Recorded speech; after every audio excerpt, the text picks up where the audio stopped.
नमस्कार।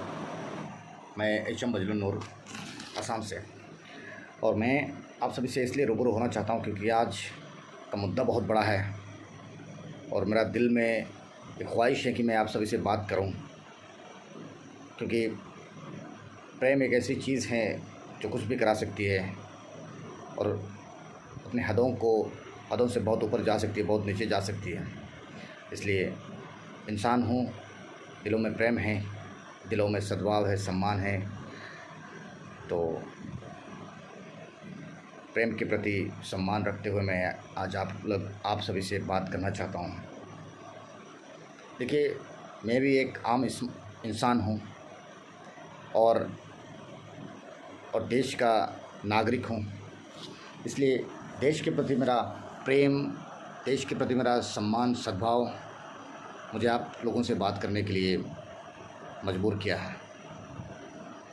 और इस बात से आप लोग भी सहमत होंगे कि देश केवल मेरा नहीं है, देश केवल आपका नहीं है, देश हम सभी का है। देश 140 या जितने लोग हैं इस देश में, सब लोगों का उतना ही हिस्सेदारी है जितना भारत के प्रधानमंत्री हो या भारत के राष्ट्रपति का हो। और ये भारत सिखाता है, भारत सिखाती है कि चाहे कोई भी हो, चाहे प्रधानमंत्री हो या राष्ट्रपति हो या एकदम निचले स्तर का इंसान, सबको भारत सम्मान देना और एक दूसरे को सम्मान देना भारत सिखाता है। और इसलिए भारत को एक ऐसी जगह, दुनिया का जन्नत भी कहा जाता है।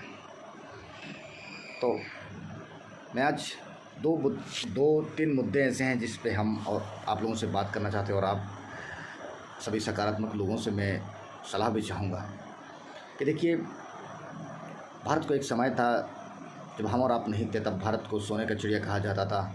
जब भारत में 3G, 4G, 5G नहीं थी, तब भी भारत को सोने का चिड़िया कहा जाता था। भारत के पास जब भी टेक्नोलॉजी नहीं थी, तब भी भारत को सोने का चिड़िया कहा जाता था। भारत में जब कुछ नहीं था, आज के तारीख पे जितने सब कुछ हैं उतना नहीं था, फिर भी भारत को सोने का चिड़िया कहा जाता था। तो आज हम और आप भारत को सोने का चिड़िया क्यों नहीं कह पा रहे हैं और लोगों को क्यों मजबूर नहीं कर पा रहे हैं कि भारत को सोने का चिड़िया कहा जाए? क्योंकि देखिए, समय हमारे पास 24 घंटा ही है और हमारे पास 140 करोड़ लोग हैं। अगर सब लोग, मान लीजिए कि 100 करोड़ लोग, 40 करोड़ छोड़ दीजिए, 100 करोड़ लोग अगर रोज़ाना 1 घंटा भारत के लिए सोचेंगे तो फिर भारत को कितना घंटा समय मिलेगा, एक बार सोच लीजिए। और 24 घंटे में से अगर 100 करोड़ 100 करोड़ आवर्स मिलेंगे तो भारत सोने का चिड़िया कहने के लिए दुनिया को मजबूर कर देगा। इसलिए ज़रा सोचिए इस विषय पे। हम और आप खुद के लिए जीते हैं, परिवार के लिए जीते हैं, अपने रिश्तेदारों के लिए जीते हैं, अपने आस पड़ोस के लिए जीते हैं। एक बार हमें और आपको भारत के लिए जीने की ज़रूरत है। दाग तो चाँद में भी है, कमी तो सूरज में भी है। सिवाय भगवान की, ऊपर वाले की, गॉड की, अल्लाह के पास, अल्लाह पे कमी नहीं है। कोई कमी नहीं निकाल सकता ऊपर वाले में। लेकिन इंसान में, इंसान की, भगवान की बनाई हुई हर एक चीज़ों में कमियां हैं। उस कमियों को मत देखना है हमें और आपको। हमें जितनी सारी खूबियां हैं, खूबियों को हमें और आपको इकट्ठा करना है, क्योंकि हमें और आपको भारत को एक ऐसी जगह पर लेके जाना है जहाँ लोग भारत को सपनों में, ख्वाबों में, ख्यालों में भारत को देखें। चाहे जर्मनी हो, चाहे जापान हो, चाहे अमेरिका हो, चाहे इंग्लैंड, एक दिन में वो इंग्लैंड नहीं बना, वो अमेरिका नहीं बना, जापान, जर्मनी नहीं बना। तो भारत को ऊपर आला दर्जे देने के लिए और भारत को सोने का चिड़िया कहलाने के लिए हमें और आपको रोज़ाना 1 घंटा समय हमें और आपको भारत के लिए देना पड़ेगा। कैसे भी दीजिए, अपने हिसाब से दीजिए। दूसरा बात यह है कि भारत के जितने सारे लोग हैं, कोई ना कोई कुछ ना कुछ कर रहा है अपने पेट को भरने के लिए, अपनी ज़िंदगी को संवारने के लिए कुछ ना कुछ कर रहा है। अगर हम और आप सुबह जल्दी जाग के, दिल से तैयार हो के, खुशनुमा चेहरा बना के, ज़ुबान पे प्रेम रख के, अगर हम और आप अपने दफ्तर में जाएंगे जो भी जहाँ भी जाएंगे, अगर कोई भी किसी भी दफ्तर में जाइए, अपने ऑफिस में जाइए, अपने जहाँ काम कर रहे हो वहाँ जाइए, दिल में प्रेम और एक उत्साहपूर्वक जाएं और लोगों से प्रेम से बात करें, टाइम से जाए, टाइम से आए और दिल से काम करें। और जो भी लोग मिले आपके साथ दिन में, जो भी लोग आपसे मिले, उनसे आप प्रेम से बात करें और इस तरीके से बात करें कि इस व्यक्ति से मेरा आखिरी वार्तालाप है। शायद क्योंकि हमें और आपको पता नहीं है कि अगले सेकंड हम और आप रहेंगे या नहीं रहेंगे, इसलिए सबसे बेहतर यही है कि जब भी हम जिस इंसान से भी बात करेंगे उतने प्रेम से बात करेंगे कि उसको भी लगेगा कि क्या हो रहा है मेरे साथ। हम और आप लोगों से तो उम्मीद बहुत रखते हैं, दुनिया से बहुत उम्मीद रखते हैं, लेकिन उम्मीद रखना छोड़ दीजिए। आज से हम और आप इस तरीके से अपने आप को प्रेरित करेंगे, लोगों के सामने अपने आप को इस तरीके से प्रस्तुत करेंगे ताकि लोग भी हमसे सीखने लगेंगे कि अरे ये बंदा कैसे कर पाता है। मैंने अपने जिला के एक बार डिप्टी कमिश्नर से मैंने पूछा था, सर आपको इतना समय कैसे मिलता है? तो उन्होंने कहा, नूर एक बार सुबह 3 बजे जाग के देखो। मैं 3 बजे जगता हूँ, अपने काम सही टाइम पे करता हूँ और दोपहर को जाके मैं रेस्ट भी करता हूँ। हमें और आपके पास टाइम नहीं है, लेकिन चाहे कोई भी हो, वो ख़ुद का टाइम इस तरीके से मैनेज कर पा रहा है, अपने लिए टाइम दे पा रहा है, अपने ऑफिस में भी सही तरीके से काम कर पा रहा है, लोगों से भी अच्छी तरीके से बात कर पा रहा है, क्योंकि वो अपने टाइम को मैनेज कर पा रहा है, मैनेज कर रहा है। इसलिए तो बेहतर यही होगा कि बुराइयों का बात छोड़ दीजिए। एक बार हम पद्मश्री डॉक्टर रवि कन्नन जी से बात किए थे, तो जब भी मैं उनसे बात करता हूँ तो वो कहते हैं, सर कैसे हैं? उनका यही कहना है कि मैं बहुत बढ़िया हूँ। बजलून आप सुनाओ कैसे हो आप? लेकिन जब भी आप ऐसे किसी से भी आप बात करेंगे, कोई भी मेरे से भी पूछेगा तो कैसे है बजलून, तो मैं कहूँगा अरे भाई बहुत परेशानी है, वो नहीं हो रहा है, फला नहीं हो रहा है, कुछ नहीं हो रहा है, मेरा तो तबीयत ख़राब है, मेरा तो दिमाग ख़राब है, मेरा नसीब ख़राब है। मेरा नसीब ख़राब होने से उसका क्या, कुछ नहीं होने वाला है। अच्छा होगा तो आपको अच्छा सलाह देगा, बुरा इंसान होगा तो फिर आपसे वो चुस्किया लेंगे उसका। तो डॉक्टर रवि कन्नन कहते हैं मैं सबसे बढ़िया हूँ। रोज़ कितना ऑपरेशन करते हैं और कितना व्यस्तता है उनकी ज़िंदगी में, आपके और हमारे ज़िंदगी में इतना व्यस्तता नहीं है। फिर भी जब भी कभी आप उससे बात करो, उनसे बात करो, तो फिर वो कहेंगे बहुत बढ़िया हूँ, आप सुनाओ। तो आज से हमें अपने लिए जीना है और साथ साथ अपने देश के लिए जीना है। हर एक जगह में बुराइयां हैं, बुराइयों को नहीं देखना है हमें और आपको। और मैं इसलिए बात कर रहा हूँ क्योंकि देखिए, हमें और आपको बुराइयों की ओर नज़र नहीं घुमाना है। हमारे प्रधानमंत्री, माननीय प्रधानमंत्री कहते हैं कि अगर आधा ग्लास पानी है तो उसमें आधा ग्लास इंस्पिरेशन भी है।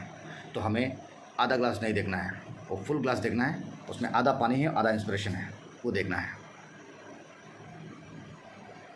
क्योंकि कोई भी, हम भी इस दुनिया में परमानेंट नहीं है। हम इस देश का नागरिक हैं और मेहमान हैं इस दुनिया का। आज नहीं तो कल, कल नहीं तो परसों, कभी भी जाने के लिए तैयार हैं हम, कभी भी जा सकते हैं। लेकिन जाने से पहले ऐसा कुछ करके जाए ताकि अपने आने वाले जनरेशन को भी प्राउड से कह सके कि हमारे फलाना ने ऐसा किया है। खुद के लिए हर कोई जीता है, लेकिन देश के लिए जीने वाले बहुत कम होते हैं। जब देश रहेगा तब हम और आप रहेंगे, इसलिए देश के बारे में सोचना ज़रूरी है। इस देश से हमें एजुकेशन मिला है, इस देश में हमें शांतिपूर्ण अवस्था में हमें और आपको सांस लेने के लिए वातावरण मिली है, प्रेम मिला है, सद्भाव मिला है, सम्मान मिला है और दिल खोलकर जीने का मौका मिला है। इसलिए इतना सब कुछ भारत माँ दे रही है हमें और आपको। हमने और आपने भारत के लिए क्या किया है, ज़रा सोचो। हम 140 करोड़ लोग हैं। अगर 140 करोड़ लोग अगर रोज़ाना 1 घंटा, अपने 24 घंटा में से 1 घंटा अगर भारत के लिए देगा तो रोज़ाना मेरे भारत माँ को कितने समय मिलेंगे। हम और आप जिस दफ्तर में भी काम कर रहे हैं, उस दफ्तर में अपने लिए नहीं, देश के लिए काम करने लगेंगे तो उस दफ्तर का भी भला होगा, अपने लिए भला होगा और अपने देश का भी भला होगा। जहाँ कहीं भी बुराइयाँ हो रही है, उसे रोकने के लिए कोशिश करिए। हम और आप पॉलिटिशियन को गाली देते रहते हैं, लेकिन पॉलिटिशियन का पॉलिटिक्स कहाँ पे हो रहा है? पॉलिटिशियन का पॉलिटिक्स हम और आप के ऊपर हो रहा है। इसलिए हम और आप इतने अच्छे हो जाएंगे, इतने अच्छे हो जाएंगे कि पॉलिटिशियन भी, अगर आप और हम कहते हैं कि अगर पॉलिटिशियन ख़राब है तो उसका भी खराबी हमारे और आपके ऊपर नहीं आएगा, है ना? आप अगर बीमार नहीं हो तो आपको डॉक्टर के पास जाने की ज़रूरत नहीं और डॉक्टर का दिया हुआ दवाई खाने की ज़रूरत नहीं। इसलिए हमें और आपको अपने शरीर को बीमारी नहीं बनाना है। किसी के बारे में बुरा सोचना नहीं है। किसी के बारे में अगर बुरा सोच रहे हो तो वो क्या कर रहे हो, खुद को अपने आग में खुद को जला रहे हो।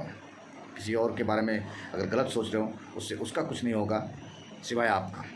इसलिए ज़रा सोचिए, क्योंकि हम और आप गाली देते रहते हैं, हम और आप लोगों को कोसते रहते हैं, हम और आप जो नहीं हुआ, जो नहीं हो पाया उसको हम और आप याद करते हैं और मायूस होते रहते हैं। इसलिए हमें और आपको मायूस तो नहीं होना है, वो होके रहेगा, आपके तकदीर में जो है। इसलिए बेहतर यही है कि हम और आप अपने समय को, स्टीव जॉब्स कहते हैं कि अगर हो सके तो डेथ पैड को ख़रीद लो। अगर नहीं खरीद पाए तो समय निकाल कर 24 घंटा में से एक घंटा समय निकालिए अपने देश के लिए, और जिस भी दफ्तर में हैं दिल लगा कर काम करें, मन लगा कर काम करें, और रोज़ाना आप जिनसे परिचय हो रहे हो, जिनसे वार्तालाप कर रहे हो, उनसे सकारात्मकता की ओर से बात करें, ताकि वो उनको भी लगने लगे कि अगर मेरे दिल में बुराइयां हैं, उसके दिल में बुराइयां हैं, तो फिर वो भी सोचने लगे अरे मैंने क्या कर दिया, मेरे ऐसा नहीं करना चाहिए था। अगर हर कोई इस तरीके से सोचने लगेंगे तो एक दिन क्या, उस दिन से भारत सोने का चिड़िया और भारत एक नंबर देश, दुनिया का एक नंबर देश बन जाएगा।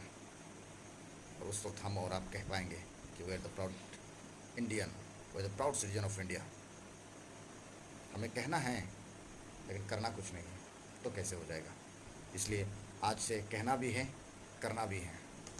जो भी इंसान हमसे मिलेंगे, प्रेम पूर्वक हम मिलेंगे, सही तरीके से बात करेंगे, जितना दिल में प्रेम है, सम्मान है, उस तरीके से सम्मान के साथ बात करेंगे, प्रेम के साथ पेश आएंगे, अदब से पेश आएंगे। और लोगों को मेरे से बात करने के बाद लोगों को खुद को अपने आप से सवाल करने की ज़रूरत पड़ जाएगा, खुद से बात करने की ज़रूरत पड़ जाएगा। इसलिए मेरे दोस्तों, मेरे देशवासियों, मैं हाथ जोड़कर आप लोगों से कहता हूँ कि भारत को आगे लेके जाने के लिए, भारत को भारत से परिचय कराने के लिए, और भारत को हम और आप माँ कहते हैं, उस माँ को अपने माँ पर प्राउड होने के लिए हर एक बेटे बेटियों को आगे आने की ज़रूरत है और देश के लिए सोचने की ज़रूरत है। अगर मेरी बातों से आपको ज़रा सा भी ठेस पहुँचा, उसके लिए मैं माफ़ी मांगता हूँ। मुझे अपने बेटे, अपने भाई और अपने दोस्त समझकर माफ़ कर दीजिएगा। फिर मेरा कहने का भाव यही है कि मेरा देश है, मेरे देश के प्रति सम्मान है, मेरे देश के प्रति प्रेम है। मैं देश को अब बहुत आगे लेके जाना चाहता हूँ, मैं देश के लिए कुछ करना चाहता हूँ, क्योंकि मुझे देश ने बहुत कुछ दिया है, बहुत कुछ दिया है। मैं देश के लिए कुछ करना चाहता हूँ और मैं रोज़ाना एक पेड़ लगाता हूँ। जो भी इंसान होते हैं मेरे पास आते हैं, या मैं जिन भी लोगों से मिलता हूँ उससे प्रेम और अदब और सम्मान के साथ मिलता हूँ। मैं जिस तरीके से अपने बाप से मिलता हूँ, जिस तरीके से अपने माँ से मिलता हूँ, जिस तरीके से अपने बेटी के साथ मिलता हूँ, उसी तरीके से मैं अपने आने वाले लोगों के साथ इसी सम्मान के साथ मिलता हूँ। और मैं एक बात बार बार कहता हूँ कि एब्सेंस में प्रेजेंस रहने की कोशिश करना। अगर अच्छाई के लिए अगर आप एब्सेंस में प्रेजेंस रहोगे तो आपका तकदीर बदलेगा, आपका परिवार का तकदीर बदलेगा, आपका देश का तकदीर बदलेगा। हर कोई आपसे खुश रहेंगे, हर कोई आपसे प्रेम करने का कोशिश करेंगे, प्रेम के साथ, अदब के साथ, सम्मान के साथ पेश आने की कोशिश करेगा। इसलिए मेरे दोस्तों, आपके पास बहुत टाइम है और आप भारत के होनहार बेटे बेटियां हो।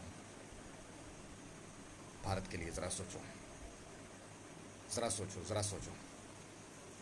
भारत भारत है, बा है, रथ है, उज्ज्वला एक रोशनी का रथ है। उस रथ को अपने मंजिल तक पहुंचाने का कोशिश करो। अगर लोग समझ रहे हैं तो बहुत बेहतर है, नहीं समझ रहे हैं तो हमें और आपको समझ आने की ज़रूरत है। हम और आप कह पाएंगे एक समय था भारत को सोने का चिड़िया कहा जाता था। उस वक्त कुछ नहीं था, 3G 5G 4G कुछ नहीं था, टेक्नोलॉजी इतनी आगे नहीं थी, फिर भी भारत को सोने का चिड़िया कहा जाता था। और आज सब कुछ होने के बावजूद भी, इतने पढ़े लिखे लोग होने के बावजूद भी, इतने समझदार लोग होने के बावजूद भी, सब कुछ संपन्न होने के बावजूद भी भारत को सोने का चिड़िया अगर हम और आप कहने के लिए दुनिया को मजबूर नहीं करेंगे तो हम और आप पे क्वेश्चन मार्क आएगा। इसलिए ज़रा दोस्तों, मेरे अजीज़ों, देश के बारे में सोचो, ज़रा देश के बारे में सोचो। नमस्कार, जय हिंद, जय भारत।